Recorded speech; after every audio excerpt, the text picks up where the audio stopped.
ये देखिए इस तरीके से लाठी जो है वो चलाया जा रहा है और ये देखिए इस तरीके से क्यों हुआ 5,000 अभ्यर्थियों पर लाठीचार्ज। अब कई सारे सवाल उठ रहे हैं। इन सवालों को लेकर जो चर्चाएं चल रही हैं हम आपको इस खबर में बताएंगे, लेकिन उससे पहले नमस्कार, न्यूज़ फॉर नेशन देख रहे हैं आप और मैं हूं सानिया आपके साथ। बिहार की सियासत में कल का दिन बहुत खास रहा, लेकिन इसके साथ ही साथ दूसरे मायने में देखें तो अभ्यर्थियों के लिए कल का दिन काफी ज्यादा दुख भरा था, क्योंकि एक तरफ जहां छात्र अपनी मांगों को लेकर पटना कॉलेज से लेकर के बीपीएससी ऑफिस तक जाने वाले थे, प्रदर्शन करने वाले थे, महाआंदोलन होने वाला था, तो वहीं दूसरी तरफ जब ये महाआंदोलन शुरू हुआ तो गांधी मैदान पहुंचते पहुंचते लाठीचार्ज शुरू कर दिया गया पुलिस के द्वारा, जिसके बाद कई सारी महिलाएं भी उसमें दब गई और पुलिस ने महिलाओं पर भी लाठीचार्ज किया, जिसके बाद खूब सारा बवाल हुआ और छात्राओं ने अपनी अपनी मांग रखी। देखिए, एक तरफ सियासी गर्मी, दूसरी तरफ छात्र जो कि लगातार मांग कर रहे हैं टीआरई 4 को लेकर, और मौसम तो खराब था ही। मौसम का तो बदहाली हमने आपको बताई थी कि कैसी बदहाली थी कल राजधानी पटना में, तो ये सब कुछ मिला के कल का दिन बहुत ज़्यादा अहम रहा। लेकिन आज हम अभी बात करने वाले हैं उन छात्रों के बारे में जिन छात्रों पर लाठीचार्ज हुआ है। अगर छात्राओं की बात की जाए तो छात्राओं का कहना है कि किसी पुलिस वाले को, मेल पुलिस वालों को कैसे इजाजत दी गई है कि वो किसी लड़की पर लाठीचार्ज करे, लेकिन ऐसा हुआ है। कई सारी लड़कियों पर लाठीचार्ज हुआ, ऐसा आरोप वो लड़कियां लगा रही, वो छात्राएं लगा रही हैं और ये कह रही हैं कि उनको सिर्फ उनके ऊपर लाठीचार्ज ही नहीं किया गया बल्कि उन्हें पैर से दबाया भी गया है, जिसके बाद खूब सारे आरोप लग रहे हैं और शिक्षा विभाग पर बहुत सारे सवाल उठने लगे हैं। कल का दिन मिथिलेश तिवारी के लिए भी काफी ज्यादा अहम रहा, क्योंकि कल वो नए नवेले शिक्षा मंत्री बने।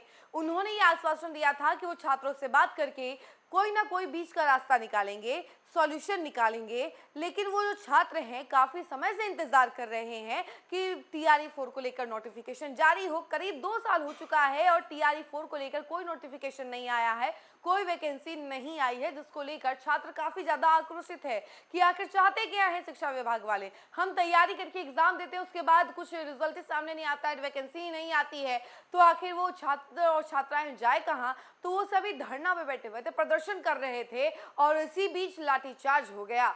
चलिए अब हम इस पूरे लाठीचार्ज की जो डिटेल सामने आ रही है कि आखिर लाठीचार्ज क्यों हुआ और छात्राएं क्या कह रही हैं, उन सभी के बारे में जरा आपको विस्तार से बताते हैं। टीआरई 1 से टीआरई 3 की परीक्षा लेने और रिजल्ट जारी करने की प्रक्रिया 1.5 साल से पूरी हो गई थी। टीआरई 4 की परीक्षा 2 साल से अटकी है। भर्ती में लगातार देरी, सरकार के बदलते दावे और स्पष्ट कैलेंडर जारी नहीं होने से करीब 7 लाख अभ्यर्थियों में भारी नाराजगी है। पुलिस ने अभ्यर्थियों पर लाठीचार्ज क्यों किया, ये एक बड़ा सवाल है और अब इस खबर में हम आपको उसी के बारे में जानकारी देने वाले हैं। तो देखिए, पटना में टीआरई 4 अभ्यर्थियों पर हुए लाठीचार्ज ने बिहार की शिक्षक भर्ती व्यवस्था पर बड़ा सवाल खड़ा कर दिया है। अभ्यर्थियों का आरोप है कि सरकार लगातार भर्ती को लेकर तारीखें बदल रही है, तारीख पर तारीख दिए जा रहे हैं, लेकिन स्पष्ट नोटिफिकेशन जारी नहीं कर रही। इसी नाराजगी में हजारों छात्र सड़कों पर उतरे और जेपी गोलंबर से लेकर डाक बंगला तक प्रदर्शन किया। अभ्यर्थियों की सबसे बड़ी मांग है कि सरकार टीआरई 4 की वैकेंसी तुरंत जारी करे। छात्र और नेताओं का कहना है कि पहले 1.20 लाख पदों पर भर्ती निकालने का वादा किया गया था, फिर 46,000 पदों का दावा सामने आया और बाद में ये सीटें घटाकर 26 से 27,000 तक कर दी गई। प्रदर्शन में शामिल छात्र कहते हैं कि वे कई सालों से तैयारी कर रहे हैं। कई अभ्यर्थियों ने जमीन गिरवी रखकर कोचिंग की है और इतना ही नहीं, कुछ ने निजी नौकरी छोड़ दी। ऐसे में लगातार भर्ती टलती जाएगी तो हमारा करियर खराब हो जाएगा। पटना में पुलिस कार्रवाई के दौरान कई छात्रों के सिर फूटे, महिला अभ्यर्थियों के साथ धक्का मुक्की हुई, सड़क पर जूते चप्पल बिखरे दिखे। इससे आंदोलन और भावनात्मक हो गया। छात्रों का कहना है कि हम भविष्य के शिक्षक हैं, अपराधी नहीं। इस आंदोलन का दूसरा बड़ा कारण यह भी है कि बिहार में शिक्षक भर्ती अब युवाओं के लिए सबसे बड़ा रोजगार विकल्प बन चुकी है। लाखों युवा सिर्फ टीआरई भर्ती पर निर्भर हैं, इसलिए जब सरकार स्पष्ट जवाब नहीं देती तो गुस्सा सड़क पर फूटता है। टीआरई 3 परीक्षा और उसकी प्रक्रिया खत्म होने के बाद अभ्यर्थियों को उम्मीद थी कि 2026 की शुरुआत में टीआरई 4 का नोटिफिकेशन आ जाएगा, लेकिन मई 2026 तक भी आधिकारिक विज्ञापन जारी नहीं हुआ। यह देरी आंदोलन का सबसे बड़ा कारण बनी है।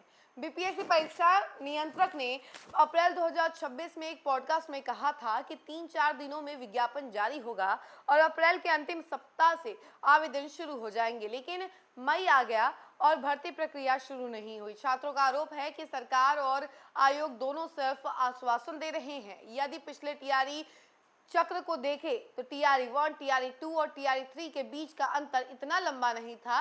पहले भर्ती चक्र अपेक्षाकृत तेज हुए क्योंकि सरकार ने बड़े पैमाने पर शिक्षक बहाली को प्राथमिकता दी थी, लेकिन अब प्रक्रिया धीमी पड़ गई है। छात्रों का कहना है कि भर्ती में देरी का सीधा असर उम्र सीमा पर पड़ रहा है। हर महीने हजारों अभ्यर्थी अधिकतम आयु सीमा के करीब पहुंच रहे हैं। जिन छात्रों ने 2023 से 2024 में तैयारी शुरू की थी, वे अब लगातार असमंजस में हैं कि भर्ती कब होगी।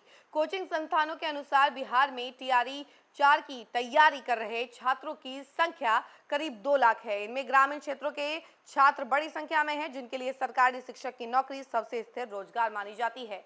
और ऐसे में देखिए कि सभी छात्र जो हैं इसी एग्जाम को लेकर डिपेंडेंट थे, लेकिन इसी एग्जाम को लेकर और टीआरई 4 की वैकेंसी को लेकर इतना बवाल हुआ। छात्र जब प्रदर्शन करने पहुंचे और अपनी मांगों को लेकर सरकार के सामने गए तो उनके ऊपर लाठीचार्ज हुआ। अब आगे क्या कुछ कार्रवाई होती है, शिक्षा मंत्री मिथिलेश तिवारी इसको लेकर क्या फैसला सुनाते हैं, ये तो वक्त बताएगा। लेकिन फिलहाल इस खबर में इतना ही। ऐसे तमाम अपडेट के लिए जुड़े रहें हमसे और देखते रहें न्यूज़ 4 नेशन। धन्यवाद। और जरूर बताइएगा कि आज लाठीचार्ज सही है।